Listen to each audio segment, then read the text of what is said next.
Module 2, Lesson 14's objective is to round to the nearest hundred on the vertical number line. Problem 2 says complete the chart. Item A says, Luis has 217 baseball cards. Round the number of cards Luis has to the nearest hundred. I'm going to go ahead and highlight the directions to make sure I follow what it asks me to do. Round the number of cards Luis has to the nearest hundred. I can do this by using a vertical number line. When counting by hundreds, I know that the number 217 falls between the numbers 200 and 300. The halfway point is 250. Now I need to plot the number 217 on my vertical number line. 217 would be about right here. Looking at the vertical number line, I can see that the number 217 is closer to the number 200 than it is to the number 300, so I'll write 200 right here. Item B says, there were 462 people sitting in the audience. Round the number of people to the nearest hundred. Again, I'll highlight the directions. Round the number of people to the nearest hundred. And I'll draw a vertical number line over here. When counting by hundreds, I know that the number 462 falls between 400 and 500. The halfway point is 450. Now you plot where 462 would be on the vertical number line.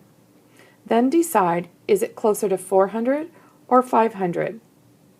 And then record your answer in the box to the right of the directions. Items C and D are done the very same way. Don't forget to highlight the directions and be sure to follow them. Item E says, Joni's parents spent $1,260 on 2 plane tickets. Round the total to the nearest $100. So I'll go ahead and highlight that. Round the total to the nearest $100. Again, this can be solved using a vertical number line. When counting by hundreds, I know that the number 1,260 comes between 1,200 and 1,300. And I need to put a dollar sign because we're talking about dollars here. The halfway mark would be $1,250. Now, plot where I would find $1,260 on the vertical number line, and then decide if it's closest to $1,200 or $1,300, and write your answer in the box provided for answer E. Don't forget to include your dollar sign. Problem 3 says, circle the numbers that round to 400 when rounding to the nearest hundred. So, if you want to round to 400, let's go ahead and make a vertical number line.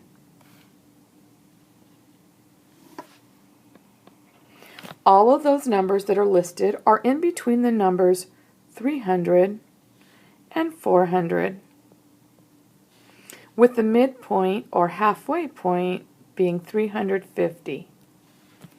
Now, you plot each of those numbers and label them, and then decide which of them would round to 400 when rounding to the nearest hundred, and then circle them in the answer area for item 3. Finally, item 4 says, there are 525 pages in a book. Julia and Kim round the number of pages to the nearest 10. Julia says it's 500. It is 520. Kim says it is 53 tenths. Who is correct? Explain your thinking. I'm going to underline something that is very important. They round the number of pages to the nearest 10. And then I'm underlining Julia says it is 520. Kim says it is 53 tenths. I will highlight the question, who is correct, and explain your thinking so that I follow the directions. Looking at the number 525, I will make a vertical number line. This time, my vertical number line will be for rounding to the nearest 10. When counting by tens, I know that the number 525 falls between 520 and 530, with a halfway point of 525. Now you plot where 525 is. Here's where it is on the number line. Now remember, the rule is anything that is from the halfway point or larger rounds up to the higher number. So let's see who is correct. Julia says it is 520. Well, if I look at Julia's answer, I know that cannot be correct because 525 is the halfway point, and anything that goes from the halfway point or higher rounds up to the highest number, which in this case is 530. Kim says it is 53 tenths. We know that 53 tenths is the same as 530. So who is correct? Kim is correct. So I need to write that in a sentence. Kim is correct because 525 rounds up to 530.